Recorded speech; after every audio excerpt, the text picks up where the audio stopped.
Bom, essa temática que a gente vai falar hoje é aquilo que a gente chama de cristologia. O que significa cristologia? Eu vou olhar. Acho que eu vou olhar para o YouTube aqui, tá bom? Então, quem estiver no Instagram, eu tô olhando para baixo aqui na câmera do YouTube. Cristologia é o estudo de Cristo, é a doutrina que estuda Cristo. Então, quando a gente pensa em biologia, é bio, que é vida, a junção de bio, vida, mais logia, que é estudo de, né? Então, a teologia é o estudo de Deus, teo, Deus, logia, estudo. Então, a cristologia é o estudo de Cristo. É isso que a gente vai fazer nessa nossa série de aulas. Hoje é a primeira e a gente vai ter mais 4 nas subsequentes quintas-feiras. Quintas-feiras. Tá bom? A gente vai conversar hoje sobre quem é Cristo na Trindade. A segunda aula vai ser quem é Cristo no Antigo Testamento. Depois, quem é Cristo nos Evangelhos. Quem é Cristo de Atos a Apocalipse. E por fim, quem eu sou em Cristo. Então, essa vai ser a nossa sequência das nossas aulas de Cristologia aqui nesse estudo sem frescuras. Antes da gente começar, eu queria falar que eu tirei aliás, tudo do que eu vou falar aqui, eu tirei de outros materiais. Então, eu quero contar para vocês quais materiais são. Primeiro, que foi o que eu mais usei, e também caso vocês queiram, né, ter acesso a outros materiais sobre Cristologia, o que eu mais usei são os livros do R.C. Sproul, do R.C. Sproul, que se chamam Verdades Essenciais da Fé Cristã. São 3 cadernos que foram publicados em português pela editora Cultura Cristã. Anota aí, tá? Verdades Essenciais da Fé Cristã, do R.C. Sproul, pela editora Cultura Cristã. Eu também tirei muita coisa da palestra da Jen Wilkin, que ela fez agora na conferência de 2021 do Proclaim Truth. Ela tem alguns livros publicados pela editora Fiel, Jen Wilkin. Eu recomendo qualquer livro dela.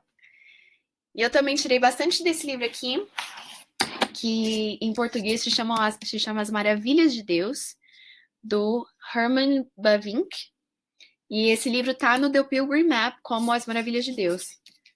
Vocês encontram ele lá. Olha como ele é grosso, como ele é super bacana. Ele é praticamente uma teologia sistemática, mas uma linguagem mais simples. E ele tá lá no The Pilgrim App. Então, só alguns recursos, tá bom? Para caso você queira estudar um pouco de cristologia também. Vamos começar, então. Quem é Cristo na Trindade?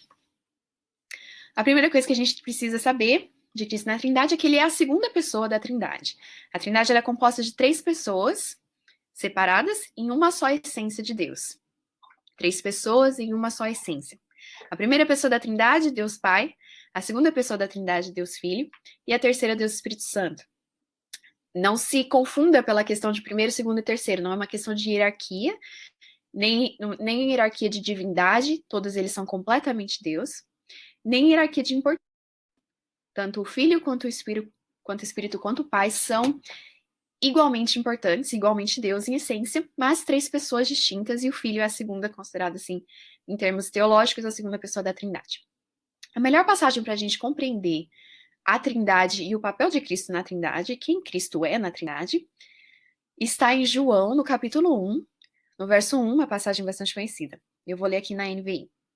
No princípio, era aquele que é a palavra. Ele estava com Deus e era Deus. Ele estava com Deus no princípio. Então, esse verso famoso, no princípio era o verbo, né? A gente vê em algumas outras traduções. Essa palavra verbos é do grego logos, que João quer dizer aqui como palavra mesmo, né? Então, no princípio era aquele que é a palavra, Jesus Cristo. E ele estava com Deus e era Deus. Ele estava com Deus no princípio. Então, vamos quebrar por partes para a gente compreender melhor. No princípio era o verbo. Isso nos mostra que Jesus Cristo ele é eterno. Ele não é uma criatura no sentido de que ele tenha sido criado no começo ali, quando a criação ocorreu. Ele estava com Deus no princípio, antes da criação. Veja como é que João fala disso mais para frente. Ele diz no verso 3, do capítulo 1, todas as coisas foram feitas por intermédio dele. Sem ele, nada do que foi feito, nada do que existe teria sido feito. Essa é a NVI também.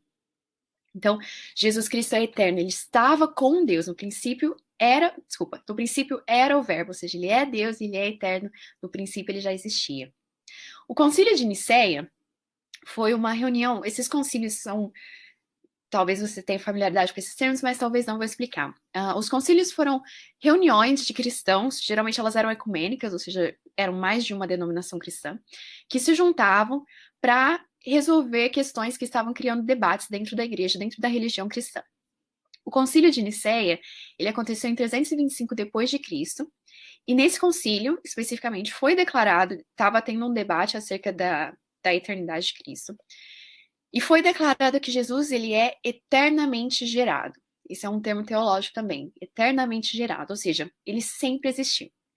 A Bíblia vai dizer que ele foi gerado, né, gerado do Pai, mas não no sentido de que ele é uma criatura, no sentido de que ele foi, que ele não existia em algum momento e de repente ele existiu. Ele é eternamente gerado. Então ele existe, no princípio era o verbo, tá?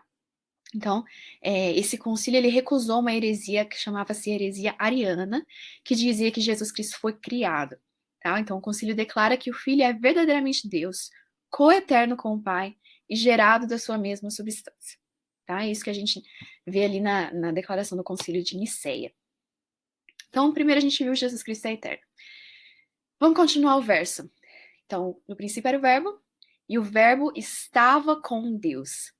Então, a gente vê uma diferenciação entre entre o verbo e Deus. Jesus Cristo ele é uma pessoa distinta dentro da Trindade. Como a gente já tinha falado, a Trindade ela é constituída de 3 pessoas e uma essência. A Confissão de Fé de Westminster, ela diz no capítulo 2, na seção 3, o seguinte: na unidade da divindade, há 3 pessoas de uma mesma substância, poder e eternidade. Eu vou falar de novo. Na unidade da divindade, há 3 pessoas de uma mesma substância, poder e eternidade. Deus o Pai, Deus o Filho e Deus o Espírito Santo. Então, existe uma distinção. Jesus Cristo é uma pessoa distinta dentro da Trindade. Bom, no princípio é o verbo estava com Deus e o verbo era Deus. Então, Jesus Cristo, ele não somente é eterno, ele não somente é uma pessoa distinta dentro da Trindade, mas ele é totalmente Deus. O verbo era Deus. Ele é feito da mesma essência que o Pai. O próprio Jesus Cristo ali nos evangelhos, a gente vai ver que ele aceita louvor. Como a gente vê, por exemplo, quando Tomé o chama ali em João 20, 28, Tomé diz, Senhor meu e Deus meu. Se Jesus não fosse Deus, ele teria recusado esse louvor dado por Tomé, porque a Bíblia como um todo vai nos dizer que o único que merece louvor e adoração é Deus. Então, quando Tomé o louva e o chama de Deus, e Jesus não o repreende por isso, Jesus estava ali declarando, mostrando que ele realmente é Deus.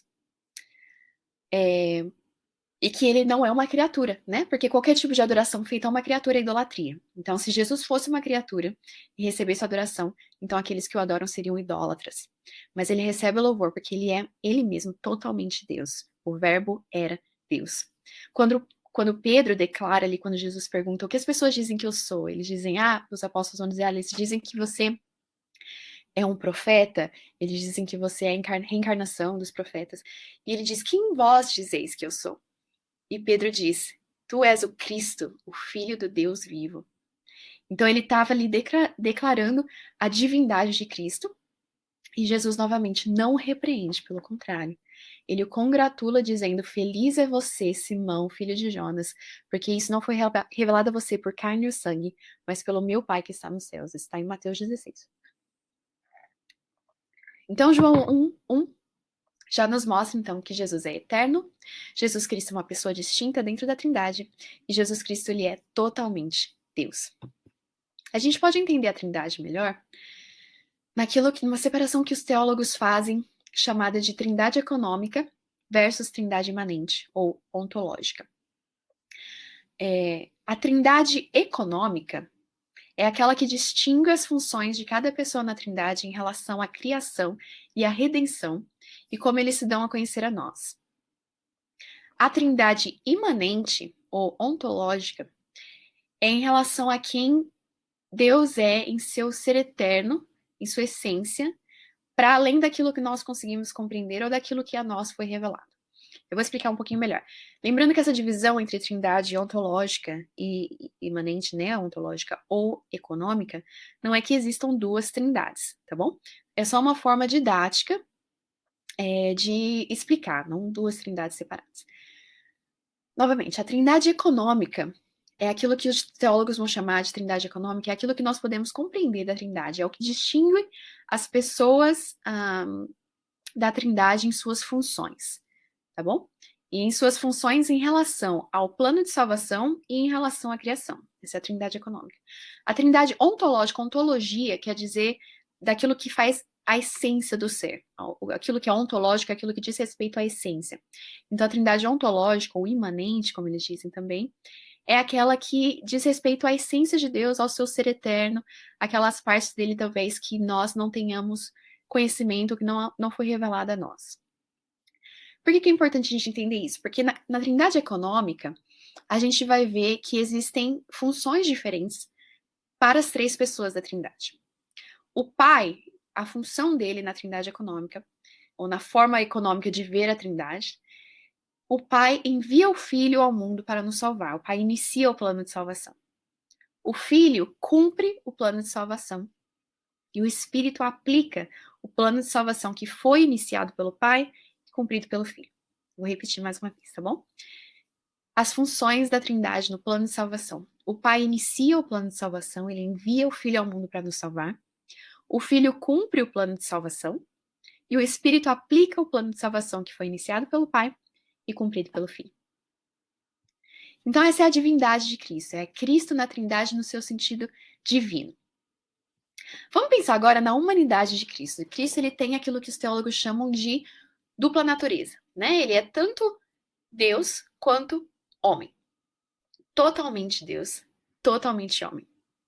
O concílio da Calcedônia, lembra que a gente falou já do concílio de Nicéia?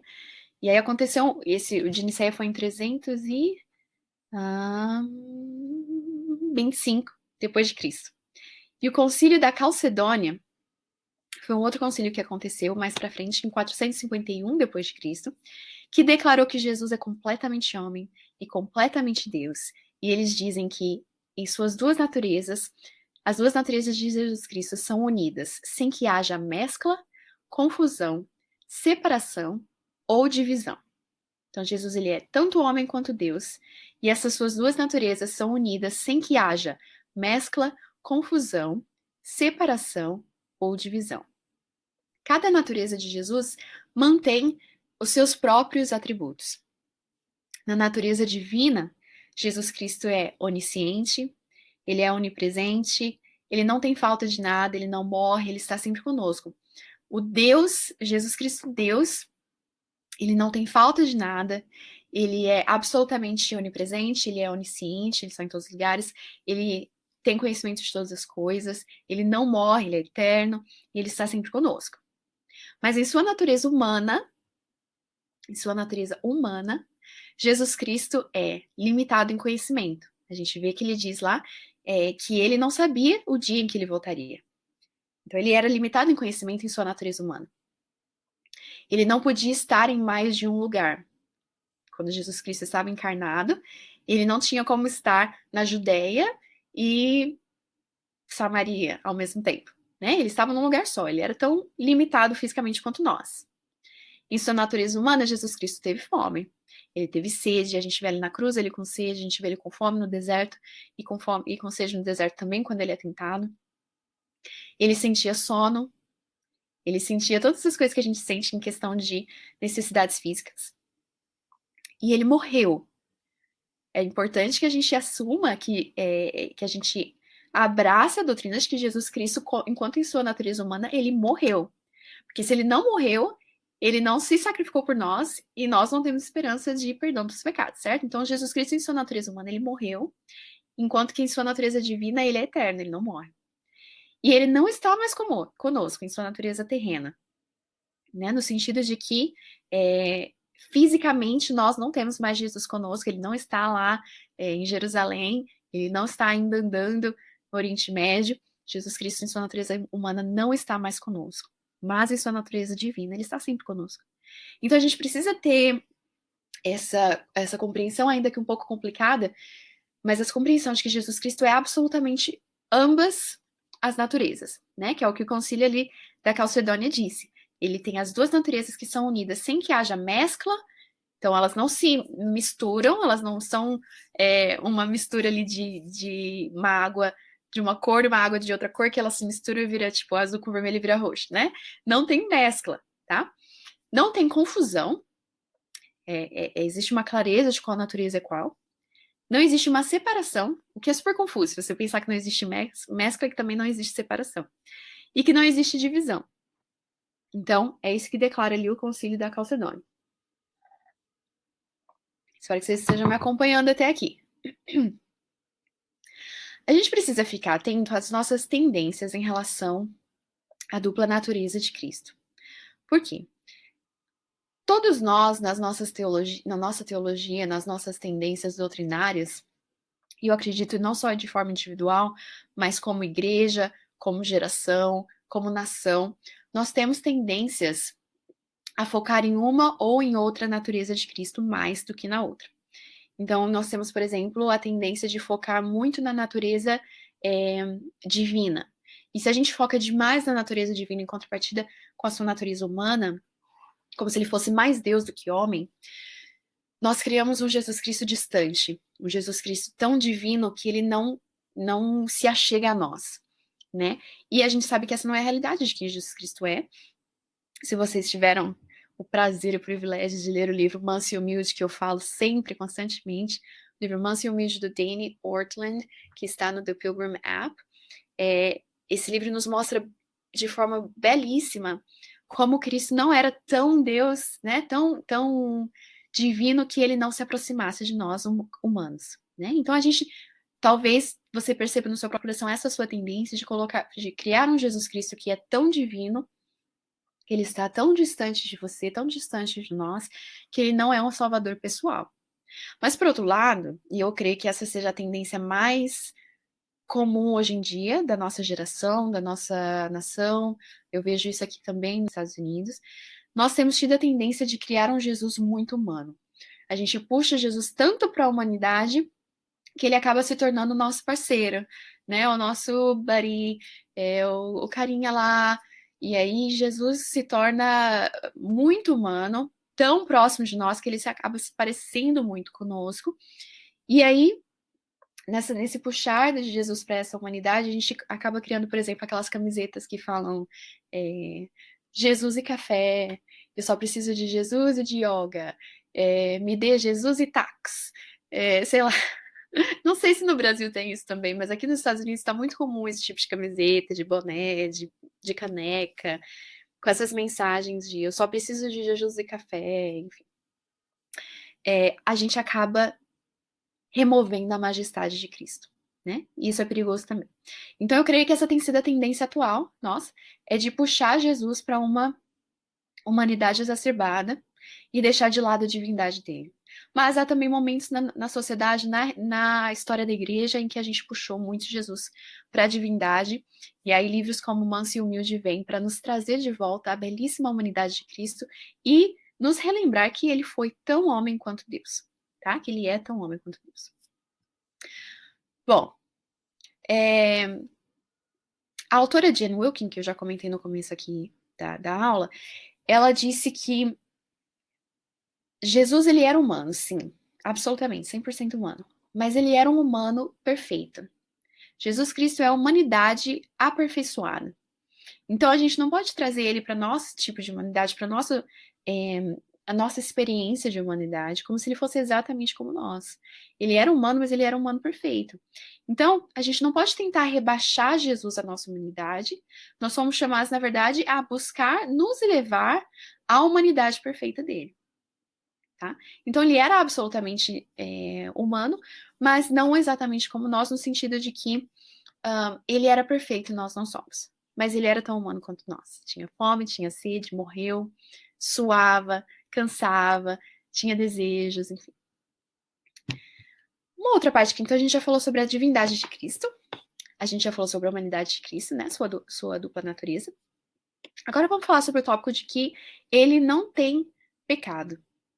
Isso se relaciona com aquilo que a gente está falando, né, da humanidade de Jesus, porque Jesus, ele era humano, mas ele era um humano sem pecado.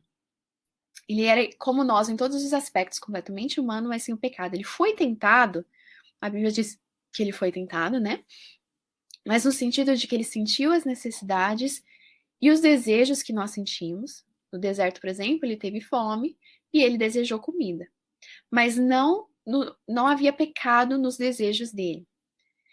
Por que é importante a gente crer e a gente declarar, confessar, né, na nossa fé, na nossa declaração de fé, que Jesus Cristo não tem pecado, não tinha pecado? Porque se Jesus tivesse pecado, ele não seria suficiente para a nossa salvação. Né? A Bíblia diz que o cordeiro precisa ser sem defeitos. O cordeiro perfeito, quando João Batista declara eis aí o cordeiro de Deus que tira o pecado do mundo, o único cordeiro que consegue tirar o pecado do mundo é o cordeiro absolutamente perfeito. Então, se ele tivesse pecado, ele não seria o cordeiro perfeito que pôde conceder o aplacamento da ira de Deus e a salvação àqueles que creem. Então, por vezes a gente foca tanto na morte de Cristo e o quão importante foi que ele morreu por nós, mas nós nos esquecemos que na doutrina da substituição, né, da substituição da vida dele por nós, a gente precisa focar também no fato de que ele não só morreu a nossa morte, como ele viveu a nossa vida. Jesus Cristo, enquanto viveu nessa terra, ele era absolutamente sem pecado, ele viveu a vida perfeita que nós não poderíamos viver, e morreu a morte que nós não poderíamos morrer. Quando a gente vê ali a Bíblia diz o justo pelo injusto, né? Jesus Cristo era o justo pelo injusto. A gente precisa imaginar um tribunal em que nós estamos culpados no banco do réu e o juiz Deus está para nos declarar culpados e Jesus Cristo vem e se voluntaria para tomar o nosso lugar no banco do réu. Então é o justo pelo injusto. Agora o inocente toma o lugar do culpado e o culpado se torna inocente. Jesus Cristo não só morreu a nossa morte, mas ele também viveu a vida perfeita que nós não poderíamos viver, para que nós pudéssemos ter o currículo dele, por assim dizer, para apresentar diante de Deus, dizer, veja, a vida perfeita de Jesus Cristo é o que eu posso te apresentar. A minha vida foi absolutamente imperfeita, mas a dele foi perfeita, ele não teve pecado, e é por isso que ele pode pagar e ser a substituição por nós, é por isso que ele pode ser o Cordeiro de Deus que tira o pecado do mundo. Próximo tópico, vamos lá. Tô indo numa velocidade boa. Acho que não vai nem durar 1 hora essa aula. Próximo tópico é a questão do nascimento virginal. É importante a gente compreender isso também nessa questão de quem Jesus Cristo é na Trindade. É importante a gente entender a doutrina do nascimento virginal, ou seja, nós cremos, como cristãos protestantes, que Jesus Cristo nasceu da Virgem Maria. Essa doutrina do nascimento virginal, ela é considerada pelos teólogos aquilo que a gente chama de doutrina do primeiro grau. O que isso significa? Uma doutrina primária. Existe uma terminologia usada pelos teólogos que é a questão da triagem de doutrinas. Triagem, você pensa num hospital, né? Numa sala de espera de um hospital, existe a triagem de urgências, né? Então, se você chega num pronto-socorro e você tem um dedo quebrado, você vai ficar na lista de urgência, você vai ficar abaixo de uma pessoa que chega com uma facada, por exemplo. Então, o hospital precisa fazer uma triagem ali na sala de espera de quem é mais importante, o que é mais urgente. Não é nem mais importante, é questão de urgência. Por quê? Um dedo quebrado ele é importante ainda. Né? Não é que não exista importância no dedo quebrado, mas ele é menos urgente em questão de sobrevivência do que uma facada. Então, quando a gente pensa em doutrinas, em doutrinas primárias, secundárias, terciárias, por exemplo, não é que as doutrinas terciárias não sejam importantes, é que elas não são tão urgentes à fé quanto as primárias e as secundárias. A doutrina, para vocês terem uma ideia de doutrinas de cada etapa, por assim dizer, um exemplo de doutrina de primeiro grau é a doutrina da divindade de Cristo. Né? Se uma pessoa não concorda que Jesus Cristo é Deus, nós não consideraríamos que aquela pessoa seja nosso irmão em Cristo. Vocês podem pensar, por exemplo, nos Mormons ou nos Testemunhas de Jeová, que não acreditam na divindade de Cristo. Isso separa dos cristãos que acreditam na divindade de Cristo. Por isso que a doutrina da divindade de Cristo é uma doutrina de primeiro grau. Uma doutrina de segundo grau, que eu diria, é a questão do batismo. Presbiterianos acreditam num tipo de batismo, batistas acreditam em outro tipo de batismo. Então, estou aqui ainda? Desculpa, saiu a tela aqui. São doutrinas de... Ih, meu computador tá dando louco aqui. São doutrinas de segundo grau. Desculpa, gente, só um minutinho, não sei o que tá acontecendo aqui. Tá fechando as janelas. Arreda, Satanás. Acho que tá tudo aqui. Vamos lá. Cadê minha aula? Tá aqui. Fechou minha aula. Vou continuar. A questão das doutrinas de segundo grau. Então, a questão do batismo é um exemplo de doutrina de segundo grau. E aí, doutrinas de terceiro grau, que são ainda menos urgentes, mais importantes ainda que menos urgentes, seria, por exemplo, a questão do milênio, né? Eu sou milenista, eu sou pré-milenista, eu sou pós-milenista. Então, são doutrinas com ainda menos importância, desculpa, com ainda menos urgência em questão de urgência à nossa fé. Desculpa, gente, meu documento fechou. Pronto, voltou aqui. Eita, Satanás. Enfim, a questão do nascimento virginal, que é o que eu estava tentando falar, é uma das doutrinas que são consideradas pelos teólogos como doutrinas de primeiro grau. Por quê? Se uma pessoa não acredita no nascimento virginal, de que Jesus Cristo nasceu da Virgem Maria, não foi concebido da maneira natural humana, geralmente eles também vão negar a divindade de Cristo. Por isso que o nascimento virginal é colocado como uma doutrina primária tão importante. Porque geralmente quem não crê nela também não crê no sobrenatural nascimento de Cristo, na sobrenatural concepção de Jesus Cristo. É importante a gente crer na doutrina do nascimento virginal, porque ele demonstra perfeitamente, exatamente essa dupla natureza de Cristo. Ele nasceu de uma mulher e o que o fez totalmente humano. Ele foi concebido, assim como eu tive meu bebê aqui dentro da minha barriga, 9 meses, ela cresceu, se formou das minhas entranhas, como todos os outros bebês da história da humanidade, os bebês que ainda existirão.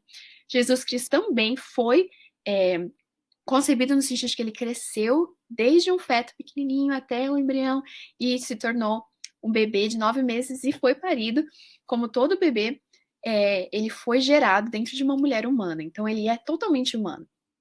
Mas ele foi concebido, a Bíblia diz, que ele foi concebido do Espírito Santo, o que faz ele totalmente Deus. Ele não foi concebido de homem nenhum. Então o anjo Gabriel, ele diz ali em Lucas, no capítulo 1, verso 35, o Espírito Santo virá sobre você, Maria, e o poder do Altíssimo a cobrirá com a sua sombra. Assim, aquele que há de nascer será chamado Santo, Filho de Deus. Filho de Deus. Então, Jesus, ele é tanto filho de Maria quanto filho de Deus, tá bom? No sentido de que ele é tão humano quanto ele é divino. Eu já tinha falado para vocês a questão do concílio de Nicéia, né, que foi um dos concílios que decidiu acerca da divindade de Cristo. Eles criaram um credo, chamado Credo de Nicéia, no qual eles usam o termo gerado e não criado.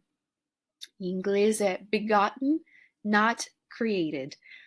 Por que é importante a gente pensar na questão de gerado, mas não criado? Porque é aquilo que a gente falou lá no começo, Jesus Cristo ele não é uma criação, né? Como eu já falei aqui, existem algumas seitas que nós acreditamos que serem seitas separadas do cristianismo, como os Mormons e os Testemunhos de Jeová, porque eles não acreditam que Jesus Cristo foi gerado, mas não criado. Eles acreditam que ele foi criado.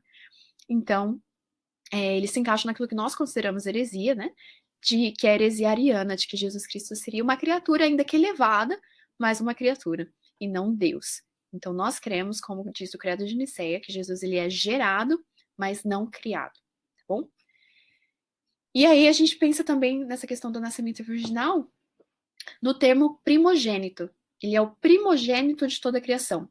Então, algumas pessoas vão argumentar, mas primogênito dá a entender que ele foi criado e que ele nasceu primeiro, ele foi o primogênito.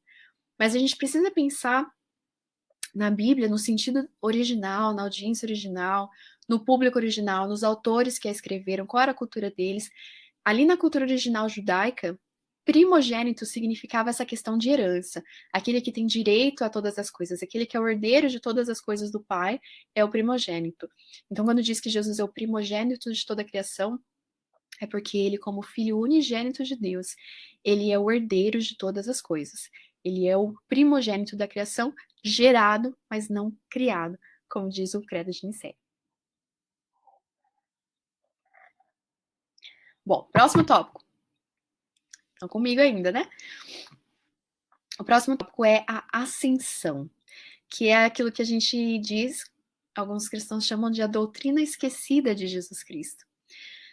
Vocês já repararam que a gente comemora, a gente tem data comemorativa mesmo, assim, de feriado mesmo, do nascimento de Jesus Cristo. Nós celebramos o nascimento dele no Natal, nós celebramos a morte dele na Sexta-feira Santa, e nós celebramos a ressurreição dele na Páscoa. Mas nós não celebramos a ascensão. A verdade, muitas pessoas, se a gente for pedir, até eu, algum tempo atrás, se você fosse pedir, antes de eu fazer esse estudo mais aprofundado da cristologia, se você fosse pedir para que eu descrevesse a trajetória de Cristo, eu provavelmente teria falado nascimento, vida, morte e ressurreição. E a gente esquece da ascensão. Ascensão vem do verbo, né?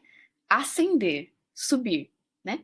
Então Jesus, depois que ele morre, ele ascende, ele morre, ressuscita, e depois que ele ressuscita, a gente vê ali o relato de que ele apareceu aos apóstolos, de que ele comeu com os apóstolos, com o seu corpo físico mesmo. Ele tinha ali, mostrou para Tomé as suas cicatrizes. Então ele ressuscitou, ok, mas ele também ascendeu. Ele não ressuscitou e ficou vivendo mais alguns anos, depois morreu de novo. Não, ele ressuscitou no seu corpo físico e ele ascendeu. A Bíblia diz ali que ele foi em nuvens de volta para o céu. Alguns teólogos vão dizer que essa questão das nuvens traz de volta a ideia da glória de Deus na nuvem ali no templo, a glória de Deus no tabernáculo na nuvem, a glória de Deus com o povo no deserto na nuvem. Então Jesus volta na glória dele, ele ascende. Por que é importante demais a gente não esquecer da doutrina da ascensão? Porque o momento que Jesus ascende é o momento onde Cristo vai para a direita do Pai em glória. Ele vai e ele é coroado Rei dos Reis. É a doutrina da ascensão que nos dá a certeza de que ainda agora, ainda hoje, Jesus Cristo está sentado no trono à direita do Pai, reinando. Que ele é o Rei de todo o universo. Então isso dá para os cristãos, especialmente conforme a gente sofre nessa terra, nos dá essa esperança, certo? Nos dá essa paz de saber que mesmo diante das nossas dificuldades aqui na terra, Jesus Cristo está à direita do Pai no trono e ele reina soberano, hoje e para sempre. Amém?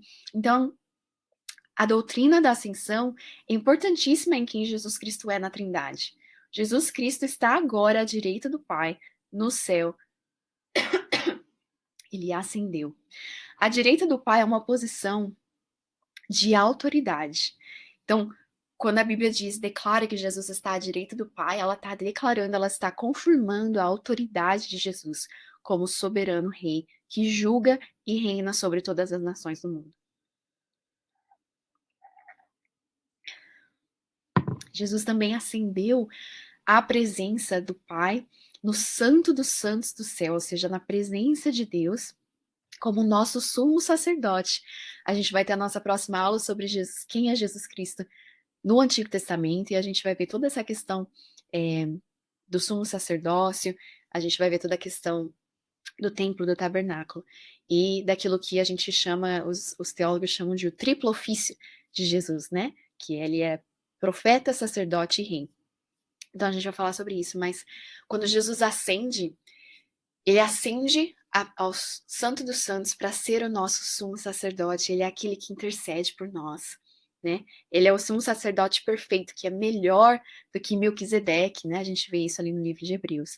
Então, quando Jesus ascende também, a gente precisa lembrar que ele ascende e envia o Espírito, né? E que ele mesmo disse que o Espírito em nós seria melhor do que a presença dele. O que pode ser melhor? Quem que nunca parou para pensar, nossa, como eu queria ter vivido na época de Jesus, né? Se você assiste aquele seriado The Chosen, eu não assisti ainda, mas a minha prima Erika assiste e ela falou que é muito bom. E eu imagino que seja porque eu vi o trailer e já fiquei arrepiada, mas essa ideia de que seria melhor do que andar com Jesus nas ruas ali, com poeira no pé, né? Ele mesmo disse, é melhor que o Espírito venha. O Espírito em nós é melhor do que Jesus Cristo fisicamente ao nosso lado. Então Jesus ascendeu sim, e ele está sentado no seu trono, mas o Espírito vem. Então ele ascende e envia o Espírito. E ele diz ali em João 16:7, Eu afirmo que é para o bem de vocês que eu vou. Se eu não for, o conselheiro não virá para vocês, mas se eu for, eu o enviarei. Então ele foi, ele ascendeu e o Espírito Santo desceu no Pentecostes. Então, a doutrina da ascensão não pode ser esquecida pela igreja. Quando a próxima vez que alguém te perguntar qual que é a trajetória de vida de Cristo, qual foi a trajetória de Jesus Cristo, você fala, ele desceu, ele encarnou, ele nasceu, ele viveu a vida perfeita que nós não poderíamos viver. Ele morreu, morreu mesmo no corpo dele, o corpo dele morreu, o corpo físico dele parou de respirar. Ele ressuscitou, ele andou com seus apóstolos ressurreto, no seu corpo que tinha morrido, ele ressuscitou. E esse corpo ressurreto ascendeu. E agora ele está à direita do Pai, no seu lugar de autoridade, de soberania sobre todos os povos. Tá bom? Então não vamos esquecer, como igreja, como geração, não vamos esquecer da doutrina da ascensão, que ela não seja mais uma doutrina esquecida, tá bom? Por fim, pensando nessa questão da doutrina da Trindade e quem é Jesus Cristo na Trindade, eu queria conversar com vocês um pouco sobre a explicação dos nomes de Jesus Cristo.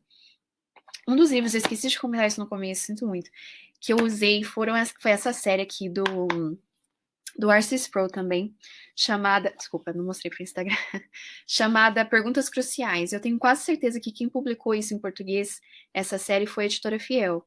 É uma série muito bacana e vale muito a pena investir, se você pode, são livretos mesmo, assim. E eu usei o que é a Trindade e quem é Jesus. E nesse quem é Jesus, ele vai falar dos nomes de Jesus, são muitos, muitos nomes, né? Ele vai falar dos mais importantes. Mas eu queria falar com vocês sobre o nome de Jesus no sentido de Senhor Jesus Cristo. Eu aprendi isso com a Jen Wilkin, tá? Ela falou que ela parou para pesquisar um dia que ela estava doente. Só ela mesma foi pesquisar isso no dia que ela tá doente, né? Ao invés de assistir Netflix.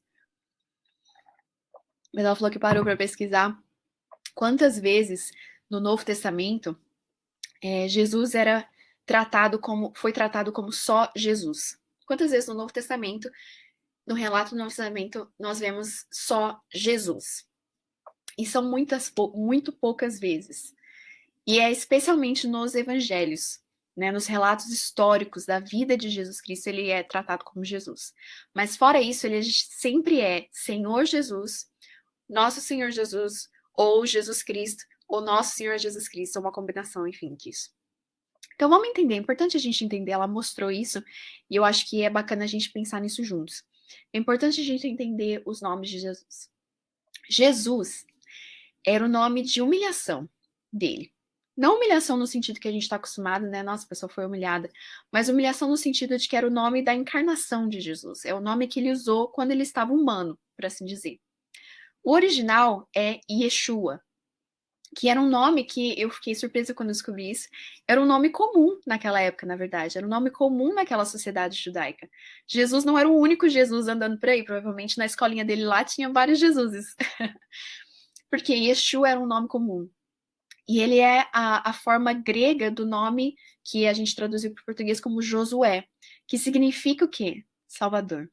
Então, Yeshua significa Salvador, era um nome comum, era a forma grega do nome Josué. Muitas mães, alguns teólogos acreditam que muitas mães colocavam o nome Yeshua dos seus filhos justamente porque elas se agarravam à promessa que Deus tinha feito do Messias prometido, do Salvador que viria. Então, todas as mulheres judaicas tinham essa esperança de que, poxa, talvez é o meu filho que será o Messias prometido, porque eles não tinham como saber quem vai ser, né? Então elas nomeavam, talvez, possivelmente, nomeavam seus filhos Yeshua nessa esperança de que talvez fosse eles que fosse ser o Salvador prometido, porque Yeshua significa Salvador.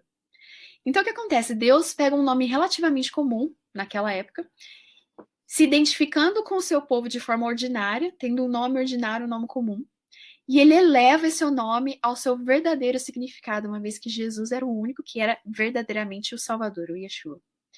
Então, esse nome Jesus, ele é o nome normal, como Francine, né? Era o nome normal de Jesus, nome humano de Jesus, e foi especialmente usado nos relatos históricos, nos evangelhos. Quase nunca é usado em outro lugar no Novo Testamento de forma sozinha. Geralmente, como eu disse, está sempre atrelado a Senhor ou a Cristo ou aos dois. Uma combinação. Vamos pensar aqui, Senhor, né? Então a gente viu Jesus. Senhor, ele é comumente adicionado ao nome de Jesus, né? Um prefixo, Senhor Jesus. Especialmente nos relatos dos apóstolos, especialmente se a gente for olhar as cartas, eles chamam Jesus de Senhor Jesus, né? Bastante. Se Jesus é o nome da humilhação, da encarnação, Senhor é o nome da exaltação, é o nome da ascensão, né? Como a gente acabou de ver. É o nome pós-ascensão, quando Cristo recebe o seu lugar do trono como rei, ele se torna Senhor Jesus. Então, pensando num contexto ali de sociedade romana, que era a sociedade que oprimia e dominava o povo judeu na época que Jesus viveu na Terra, foi chamar Jesus de Senhor que martirizou muitos dos primeiros cristãos. Por quê? Eles estavam declarando, eles estavam se opondo à ideia de que César era o Senhor, e eles estavam dizendo, não, o verdadeiro soberano sobre nós é Jesus Cristo. Então, o Senhor Jesus era algo perigosíssimo para eles declararem. Então, a gente precisa entender, né, o significado de Senhor Jesus, o poder que isso tem, o peso que isso tem. Então, Jesus, o nome da sua humilhação, e Senhor, o nome da sua exaltação, da sua ascensão. E aí, por fim, Cristo, né? Que Cristo, muita gente acha que Cristo é o sobrenome de Jesus, né? Que igual Francine Walsh, que Jesus chamava Jesus Cristo. Jesus da Silva, Jesus Cristo. Cristo não é um nome, Cristo é um título, né? Então, Jesus, ele tem o título de Cristo. Jesus, o Cristo. Cristo é a versão grega da palavra hebraica Messias. Então, no Antigo Testamento que foi escrito em hebraico e o Novo Testamento foi escrito em grego. No Antigo Testamento, a palavra que foi usada para falar sobre o prometido que viria e tudo mais é Messias. Essa mesma palavra foi traduzida então no Novo Testamento como Cristo. Então, Jesus, o Messias, Jesus Cristo, é o título dele. Tá declarando que ele é de fato o Messias prometido no Antigo Testamento. Messias significa ungido, né? Então, aquele que foi ungido de Deus, o Salvador de todo mundo, o Salvador dos povos, Jesus o Cristo. Então, é um título, não um nome. E é importante a gente notar que esse Messias que foi prometido no Antigo Testamento, ele foi prometido que seria tanto um rei soberano da linhagem de Davi, né? Deus promete a Davi, eu sempre terei um rei sentado no teu trono. Então, ele é o rei da linhagem de Davi, mas ele é também, o Messias é também, o servo sofredor ali de Isaías, que Isaías profetizou. Lembra Isaías 53? Isaías, algum capítulo em que ele diz, ele declara ali o servo sofredor que é o Messias. E é basicamente quando você lê aquele capítulo que eu queria muito que eu me lembrasse qual é, 51, Isaías 51, não sei. Mas enfim, quando você lê, é praticamente uma descrição passo a passo da morte, da paixão de Cristo ali. E foi profetizado centenas de anos antes. Então, o Messias profetizado no Antigo Testamento, ele era tanto um rei vitorioso, quanto um servo sofredor. E Jesus Cristo foi exatamente isso, como a gente já viu. Né? Então, ele é esse Messias, ele é Cristo. Por que é importante, então, a gente saber esses nomes? Existe uma questão de reverência em chamar Jesus Cristo de Jesus Cristo, de Senhor Jesus Cristo. Isaías 53, obrigada, meninas. Existe uma importância em chamá-lo de o Senhor Jesus Cristo. Quando a gente entende o que cada título, cada pedaço do nome significa, parece que tem muito mais significação, parece que o peso da majestade de Cristo vem até nós, né? Quando a gente fala, Jesus isso, Jesus aquilo, Jesus isso, Jesus na minha camiseta, Jesus no meu boné, Jesus na minha tatuagem. Não estou dizendo que em si exista problema nisso, mas talvez exista um problema nessa humanização demais de Jesus Cristo, como se ele não fosse mais o Senhor Jesus Cristo, mas somente Jesus. Quando a gente entende que os três nomes, os três títulos, são quem ele é tanto o Senhor soberano, ascendeu no seu trono, sentado, rei, quanto Jesus encarnado, humilhado, que morreu, a gente precisa trazer tudo isso de volta. Eu acho importante a gente falar sobre isso, para que a gente traga de volta essa reverência à pessoa de Jesus Cristo. E é por isso que eu estou tentando fazer essa série de estudos, inclusive, esse trazer de volta da cristologia, justamente para que a gente relembre que Jesus ele é 100% homem, mas ele também é 100% Deus. Que ele é o servo sofredor, mas que ele também é o rei de todo o universo. Então a gente precisa trazer isso, porque eu acho que a Jen Wilkin diz isso, né? A gente escreve Jesus e burritos, Jesus e café na camiseta, mas será que a gente escreveria Senhor Jesus Cristo e café? Talvez não, né? é muito mais reverente, a gente se lembra de quem ele realmente é, que a gente não pode simplesmente desbanalizar o nome dele ali na nossa camiseta, né. Enfim, conclusão, escrevi aqui a conclusão. O Senhor Jesus Cristo. Quem é Jesus Cristo na Trindade? O Senhor Jesus Cristo é a segunda pessoa da Trindade, o Deus Filho, que encarnou, foi totalmente homem e totalmente Deus, viveu, morreu, ressuscitou, ascendeu e está agora assentado à direita do Pai, reinando ainda hoje e eternamente. Amém. Bom, era isso que eu tinha para vocês hoje. Vamos orar? Eu queria ter orado no começo, esqueci. Vamos orar agora e aí eu vou falar do sorteio. Bom? Vamos orar. Pai, que privilégio é para mim, que honra, que peso ensinar sobre Cristologia, ensinar sobre a pessoa de Jesus Cristo, nosso Senhor, nosso Salvador, nosso Rei que está agora sentado à direita do teu trono, reinando sobre todos nós.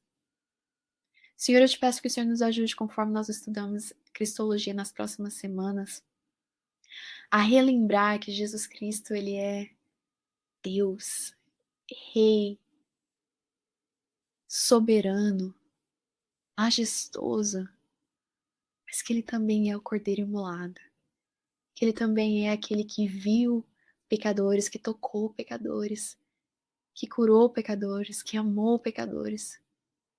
Senhor, nos ajude a trazer esse equilíbrio que a tua palavra traz à pessoa de Jesus Cristo, da humanidade e da divindade. Pai, eu te peço que o teu Espírito em nós, que Jesus enviou quando ele ascendeu, que ele abra os nossos olhos para entendermos quem Jesus Cristo é, na beleza da santidade de quem ele é, e que a cada dia que a gente compreenda um pouco mais de quem ele é, a gente possa amá-lo muito mais, porque ele é tão, tão amável, tão digno de tudo que nós temos, tão digno de tudo que nós somos. Pai, é por causa da substituição que ele fez no nosso lugar que nós podemos nos achegar ao Santo dos Santos da tua presença. Ele rasgou o véu, Deus, para que nós pudéssemos estar exatamente aqui na tua presença, aprendendo sobre o Senhor aqui na internet. Deus, que privilégio. Obrigado, Pai. Te agradeço em nome de Jesus Cristo, nosso Senhor e Salvador.